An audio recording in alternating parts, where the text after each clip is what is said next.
There is an unwritten rule in the world of high-stakes homicide investigations. A chilling pattern that seasoned detectives know all too well but rarely speak of aloud. Victims almost always know who is coming for them. They feel the walls closing in around them long before the trigger is pulled. They sense the presence of the shadow long before it materializes into a human figure. John Barnett, a 62-year-old veteran quality control manager, was not a man prone to paranoia or flights of fancy. He was an old-school engineer, a man of exact measurements, of verifiable facts, of cold steel and resilient titanium. For 32 years, his life was defined by absolute precision and unwavering standards. But in the final weeks of his life, the comforting precision of engineering was replaced by the terrifying precision of an imminent threat. He knew something was terribly wrong. He knew the system he had loyally served for 3 decades had turned its massive, predatory gaze upon him. Weeks before the end, he sat down with a close family friend, Jennifer. The air between them was heavy, dense with the weight of a legal battle that had dragged on painfully for 7 exhausting years. He leaned toward her, his tone deadly serious, stripped of any trace of jest or irony, and told her words that today resonate like a sentence from the grave. "I ain't scared, but if anything happens to me, it wasn't suicide." Let those words settle in your mind for a moment. He didn't say, "if I die of natural causes." He clearly said, "if anything happens to me." He was predicting the headline that would flash across screens around the world. He was drafting his own autopsy report before the bullet was ever fired. "If I die, it wasn't suicide." It was March 9th, 2024, in Charleston, South Carolina. The weather was gray and leaden, matching perfectly the mood of a city that lives under the immense shadow of the Boeing Dreamliner factory. John Barnett was scheduled to appear in court at 10 o'clock sharp in the morning. This wasn't simply another day of bureaucratic legal proceedings. This was the day. It was the 3rd and final day of his formal deposition. He had already spent 2 full days being brutally grilled by Boeing's defense lawyers, men in expensive suits paid to destroy his credibility, and by all accounts, John was winning. He was dismantling their defense, document by document, name by name. He was exposing the systemic rot inside the greatest aviation company on Earth. But when the clock struck 10, the witness chair remained empty. His lawyers checked their watches, first with impatience, then with concern. They called his phone, straight to voicemail. 10:15. Silence. 10:30. Panic began to set in the room. They sent hotel staff to the parking lot to check if he was there. And they found him. They found his orange Dodge Ram truck parked perfectly within the lines in the rain. The engine was cold. Inside, the man who had dedicated his life to keeping passengers safe was dead. A single gunshot wound to the head. A silver pistol in his right hand. An alleged suicide note resting conveniently on the passenger seat. The Charleston County Coroner's Office, operating in a county where Boeing pumps billions of dollars into the local economy, wasted no time. The verdict was swift, almost too swift for the magnitude of the figure. "Self-inflicted gunshot wound. Case closed. Nothing to see here. Move along." But the story didn't add up. John wasn't depressed. He was hopeful. He was making plans for the near future. He was finally about to tell the world the truth he had carried on his shoulders for years. Why would a man who fought for nearly a decade to clear his name kill himself the night before his ultimate victory? Why would he leave his family without a real goodbye? And why did he explicitly warn us that this exact scenario would happen? Today, on Missing Record, we reopen the file the authorities tried to seal. We are going to look past the official statement and into the dark heart of a corporate cover-up. This is not just a story about a suicide. This is the story of the man Boeing wanted to silence at all costs. And to understand his death, we have to go back to the moment when the American dream of aviation began to turn into a nightmare. To fully grasp the magnitude of John Barnett's tragedy and why his death resonates like an earthquake through the industry, we must rewind the tape of history far back, well beyond that rainy morning in Charleston. We must travel to a time when the word Boeing was not synonymous with doors blowing out in mid-air, whistleblower signals, or fluctuating stock prices, but with a kind of untouchable industrial magic. There was a time, not so long ago, when Seattle was the undisputed mecca of aeronautical engineering and Boeing was its sacred cathedral. For much of the 20th century, this was not a corporation run by accountants in Italian suits who had never stained their hands with grease or fuel. It was a company led by obsessive engineers, men in short-sleeved shirts and skinny ties who slept on cots next to the fuselages to watch the materials cure. The spirit of the company could be summarized in a phrase unwritten, yet etched into the DNA of every employee, from the janitor to the CEO. Engineering is God. If a part wasn't perfect, if a rivet wasn't aligned with micrometric precision, the plane did not leave the hangar under any circumstances. Period. It didn't matter if the airline client screamed over the phone. It didn't matter if Wall Street grew impatient for quarterly returns. Safety wasn't an isolated department. It was the religion that bound everyone together. John Barnett, affectionately known as Swampy for his southern roots and drawl, was a devout acolyte of this religion. He joined Boeing with the pride and reverence of someone joining NASA during the space race. For men like him, working there wasn't simply a job to pay the bills, it was an identity, a badge of honor they wore every day. But in 1997, the original sin occurred that would change everything. It was the exact moment the soul of the company was sold to the devil for a handful of dollars.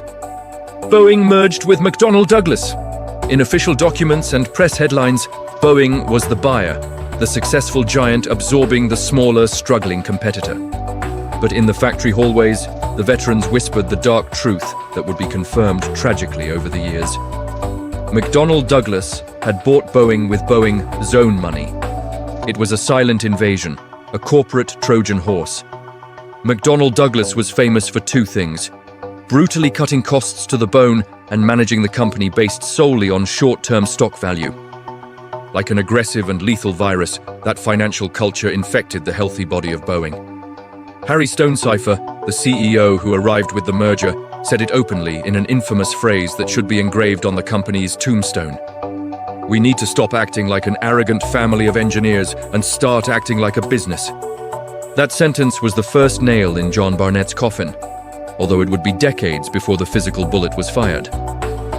Suddenly, the company headquarters moved from Seattle, the spiritual home of the airplanes and engineers, to Chicago, a neutral city, far from the annoying noise of the factories and conveniently close to the investment banks.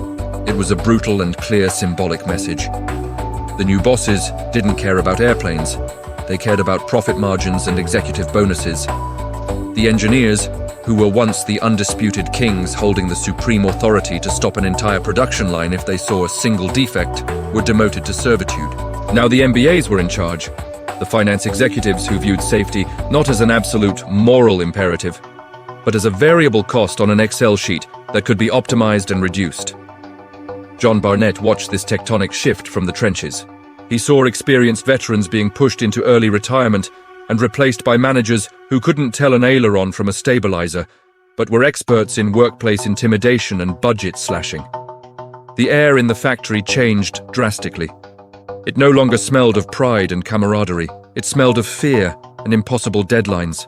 And in the midst of that toxic atmosphere, John was transferred to the new plant in North Charleston to work on the most ambitious and problematic project in recent history, the 787 Dreamliner. He naively thought he was going there to build the future of aviation. He didn't know he was voluntarily walking into a crime scene. In 2010, John Barnett was transferred to the brand new North Charleston plant in South Carolina. This was a massive, gleaming facility, a symbol of Boeing's ambitious future, built to assemble the revolutionary 787 Dreamliner. For John, a veteran quality manager with over 3 decades of experience, this was supposed to be a career highlight. He arrived with a sense of purpose, ready to apply his rigorous standards to this new generation of aircraft. But what he found wasn't innovation. It was a culture of chaos. Almost immediately, John noticed that the pressure to meet production targets was overriding everything, especially safety. The assembly line was a frantic race against the clock. Workers, many of whom were inexperienced, were being pushed to install parts and systems with alarming speed. John started documenting his findings. He discovered that up to 25% of the emergency oxygen systems destined for the 787 were faulty. During tests, they simply failed to deploy. Imagine being on a flight, the cabin depressurizes, you pull down the mask, and nothing comes out. For 1 in every 4 passengers, this was a terrifying possibility. He tried to raise the alarm. He went to his supervisors, showing them the data, explaining the catastrophic potential of these failures. He pointed out how workers, under immense pressure, were scavenging parts from scrap bins, parts that were supposed to be discarded, and fitting them onto brand new planes to avoid production delays. He even found evidence of metal shavings, sharp, conductive slivers, being left inside the wiring of flight control systems. A single short circuit from one of these shavings could lead to a complete loss of control in the air. But every time he spoke up, he was met with a wall of resistance. His managers told him to look the other way. They moved him from one department to another, trying to sideline him. They labeled him a troublemaker, a nitpicker who was slowing things down. The company he had dedicated his life to was now treating him like an enemy. The stress was immense. John felt isolated, caught between his professional duty to ensure safety and the corporate machine demanding speed at any cost. He filed formal ethics complaints detailing everything he had found. The response was not just dismissal, but retaliation. His performance reviews, once stellar, were suddenly filled with negative remarks. He was ostracized by colleagues and belittled by management. John realized that the system wasn't just broken. It was actively punishing those who tried to fix it. He was faced with an impossible choice. Stay silent and live with the knowledge that he was complicit in endangering millions of lives, or speak out and risk everything. His career, his reputation, his financial security. After years of fighting a losing battle internally, John knew he had only one option left. He couldn't let those planes fly with defects he knew could be fatal. He made the gut-wrenching decision to go public. He contacted regulators and journalists. He became a whistleblower. It was a step from which there was no turning back. A step that would thrust him into a public and very dangerous fight against one of the most powerful corporations in the world. He was no longer just John Barnett, the quality manager. He was now the man who knew too much, and he was about to tell the world. While John Barnett prepared for his legal battle in the solitude of his forced retirement, the outside world continued to blindly applaud Boeing's financial success. Stocks were at all-time highs, Wall Street celebrated dividends, and management patted themselves on the back for silencing troublemakers like Swampy. But reality, like gravity, is a force that cannot be negotiated with or bribed. In October 2018, the corporate arrogance Barnett had denounced exacted its price in blood. Not in a South Carolina factory, but in the Java Sea. Lion Air Flight 610, a brand new Boeing 737 MAX, nosedived into the ocean minutes after takeoff, killing all 189 people on board. Less than 5 months later, in March 2019, Ethiopian Airlines Flight 302, another identical 737 MAX, crashed into a field near Addis Ababa, pulverized upon impact and killing another 157 people. In total, 346 lives were extinguished in a matter of months. To the general public, these were tragic, inexplicable accidents. To John Barnett, watching the news from his home in Louisiana with a lump in his throat, they were not accidents. They were the logical and inevitable consequence of the culture he had tried to stop.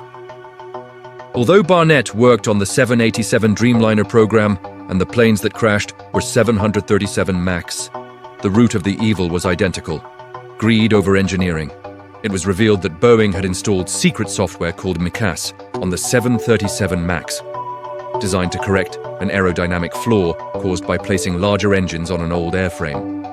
But to save money and avoid airlines having to pay for costly simulator training for their pilots, Boeing deliberately hid the existence of this system. Pilots fought against ghost software that pushed the plane's nose down, not knowing how to deactivate it because Boeing had removed that information from the manuals to protect their profit margins. John Barnett saw in these disasters the most horrific validation of his warnings. What he had seen with the titanium shavings and defective oxygen cylinders on the 787 obeyed the same criminal logic that killed those 346 people on the 737 MAX.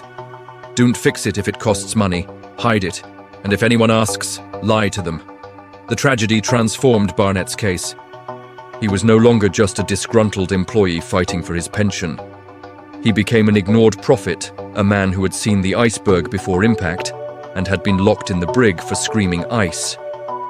However, instead of acknowledging their mistakes and seeking redemption, Boeing activated its legal war machine with renewed ferocity. The strategy against Barnett shifted from denial to annihilation by attrition. The company's lawyers, armed with an unlimited budget, turned the AIR-21 lawsuit process into a Chinese torture of bureaucracy. They delayed hearings. They buried John's lawyers under mountains of irrelevant documents, objection after objection, postponement after postponement. The goal was clear and brutal. They wanted John to run out of money or run out of life before reaching a trial. It is a tactic known as scorched earth. They knew John was sick. They knew the stress was damaging his heart, and they used the judicial calendar as a biological weapon. 7 long years passed.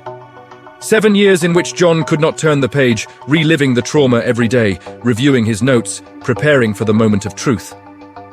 And finally, that moment arrived in March 2024. The final deposition was scheduled. It was the end game.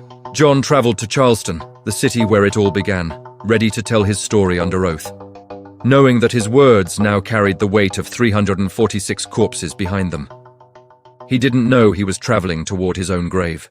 When John Barnett arrived in Charleston the first week of March 2024, he didn't look like a defeated man walking toward his end. He looked like a veteran soldier returning for his final mission.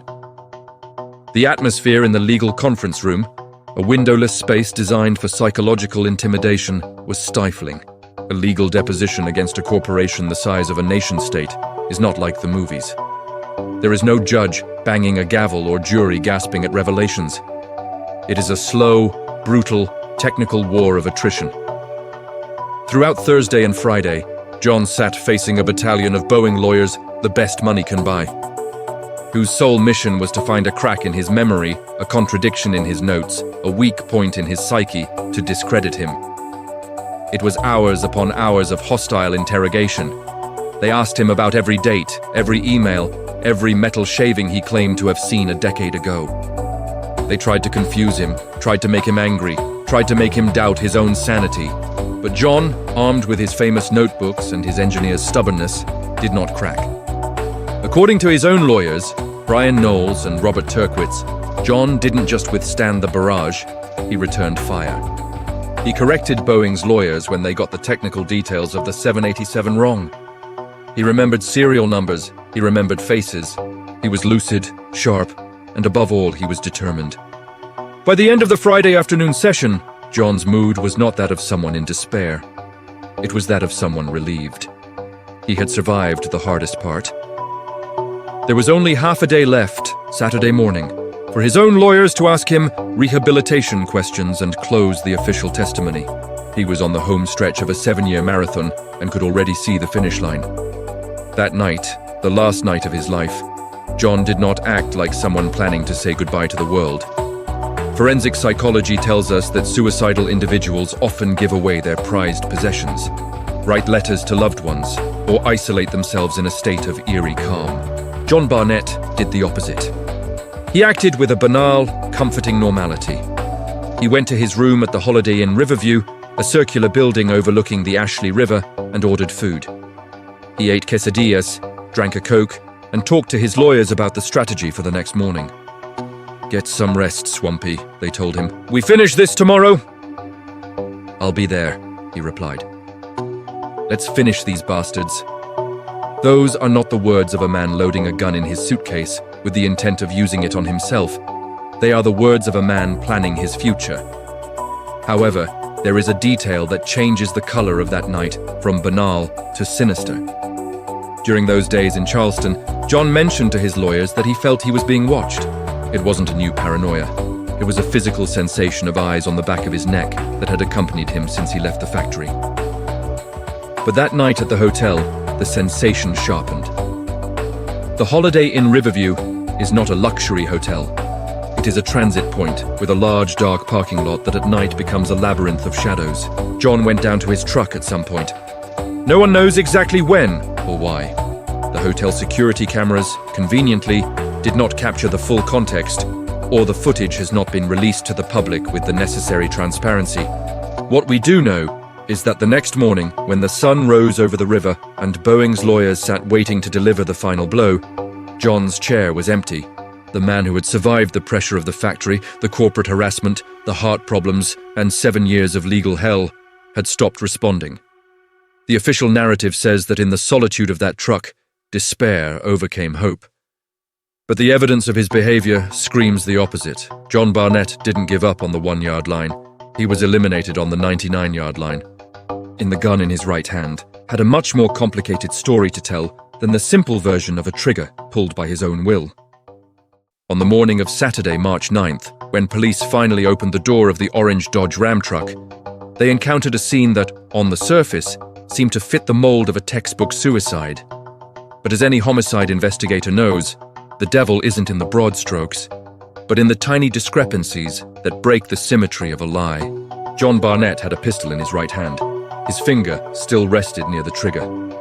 There was a gunshot wound to his temple, and on the passenger seat rested a notebook with a handwritten note.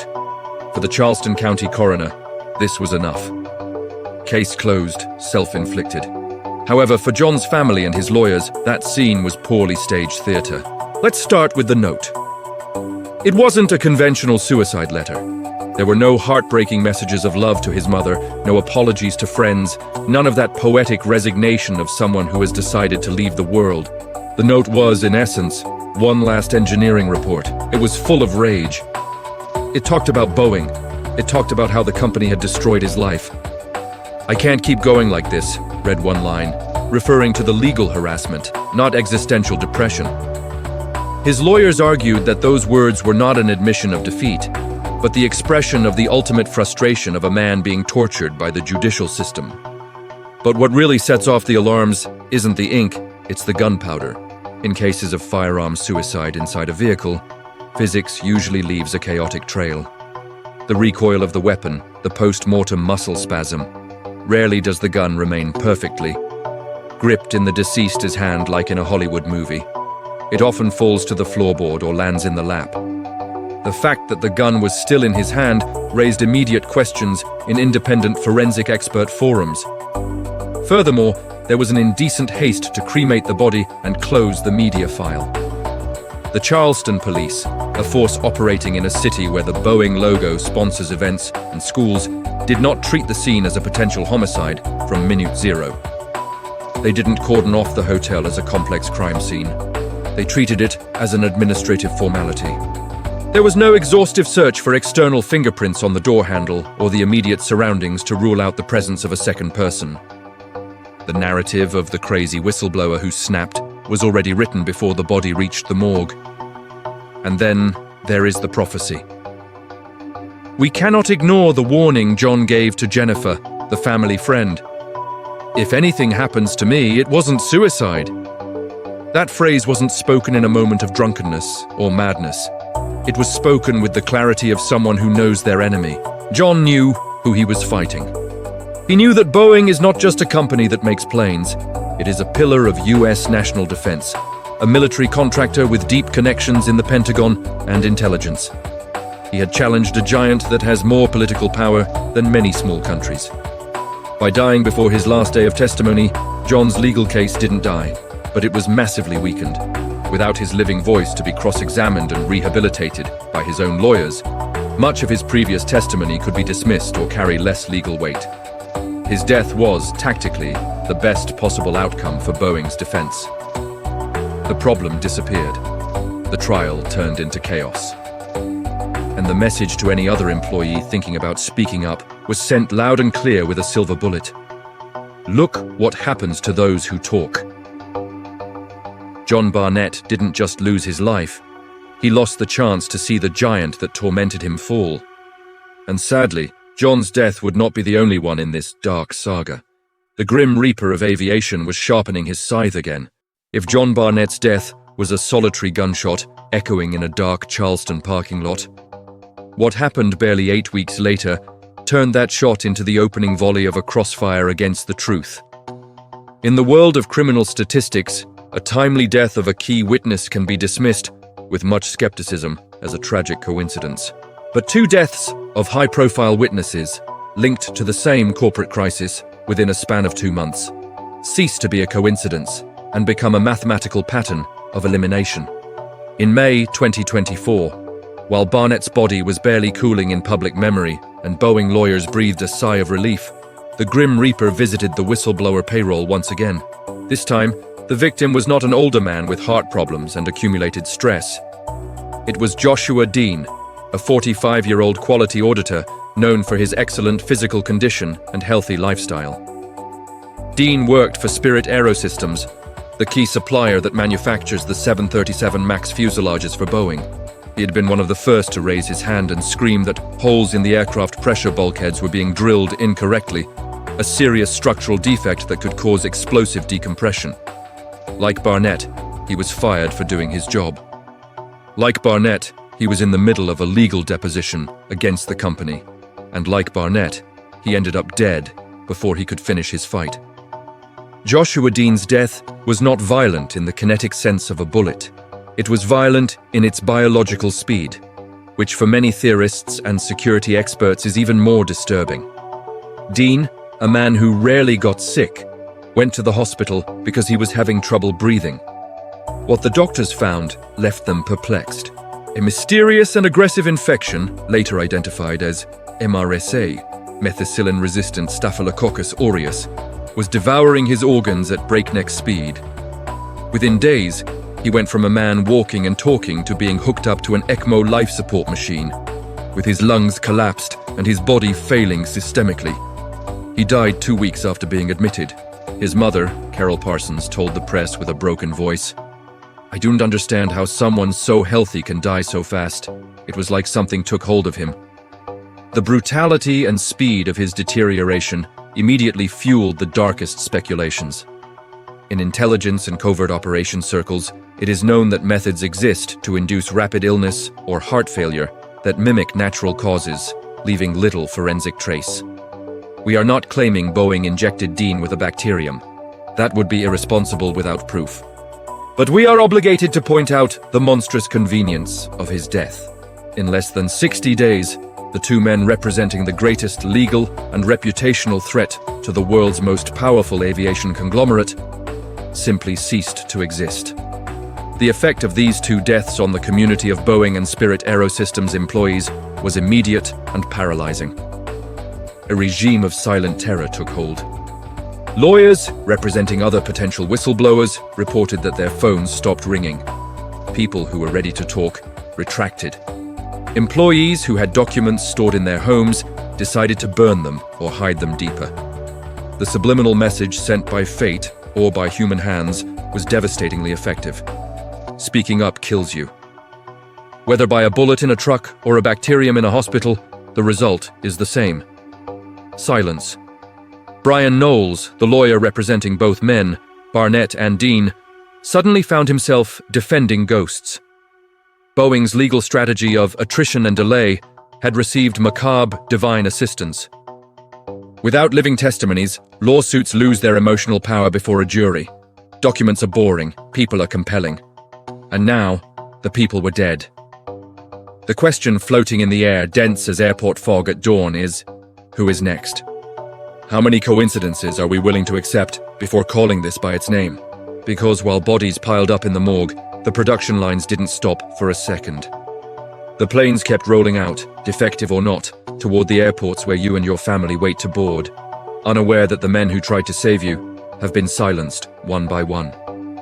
Faced with the deafening pressure of public opinion and the accumulated scandal of 2 dead whistleblowers and 346 dead passengers, Washington could no longer look the other way. The United States Department of Justice, the DOJ, was forced to intervene. The legal situation was critical. Boeing had been under a deferred prosecution agreement since 2021, a sort of corporate probation following the 737 MAX crashes. The condition was simple. Don't commit any more fraud, improve your safety controls, and we won't take you to criminal trial.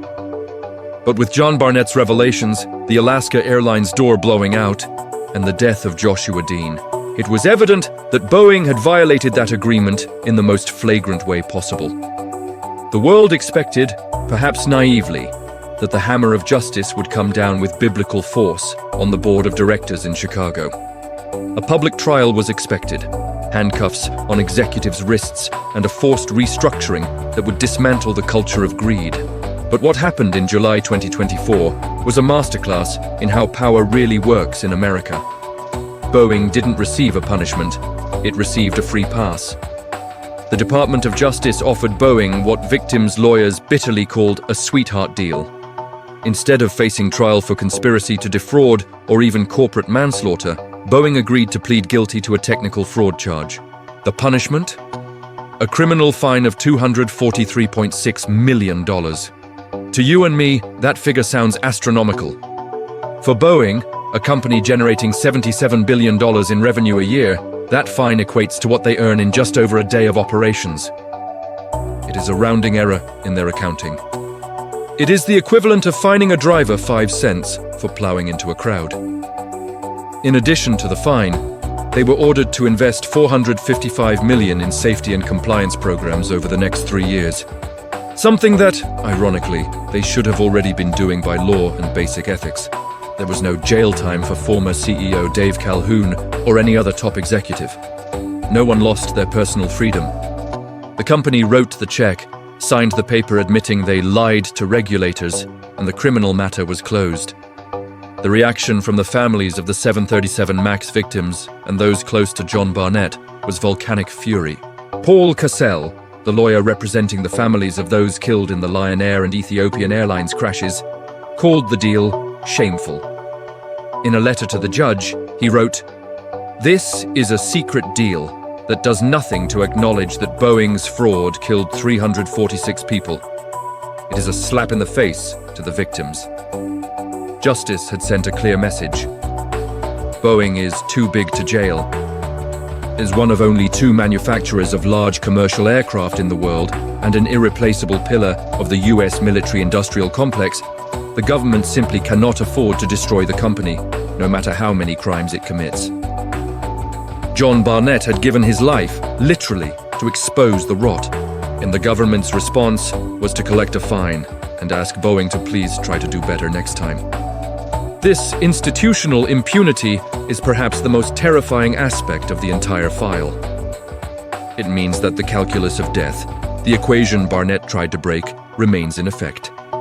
If the profit from selling unsafe planes is greater than the fine for the resulting deaths, business will continue as usual. And while executives toasted to the closing of the case, somewhere in a factory in Charleston, a new manager was likely checking his watch, pressuring a new mechanic to skip a quality check because the plane has to go out and no one is going to jail if it falls. John Barnett's death managed to silence the man, but it failed to silence the truth. In fact, in an irony that surely would have drawn a bitter smile from Swampy, the months following his death brought a cascade of revelations that vindicated every single one of his warnings with terrifying precision. Just weeks after his body was found in that orange truck, the Federal Aviation Administration, the FAA, opened a new explosive investigation. The reason? It was discovered that Boeing and its supplier, Spirit Aerosystems, had been using titanium with falsified documentation in the manufacture of recent aircraft. We are not talking about a clerical error. We are talking about metal of unknown origin, possibly defective, that entered the supply chain with fake certificates of authenticity, like a knockoff Gucci bag sold on a street corner, but installed in the critical structure of a jet flying at 600 miles per hour. Barnett had warned about metal shavings and the lack of parts traceability years ago. They called him crazy. They called him a troublemaker. But reality proved that quality control at Boeing had become a shadow theater where paperwork mattered more than physics. And the rot didn't stop in the Earth's atmosphere. As if the universe conspired to expose the incompetence of Chicago management, Boeing's space program, once the pride of NASA, suffered a global public humiliation. The Starliner capsule, designed to carry astronauts to the International Space Station, launched with known helium leaks and defective thrusters.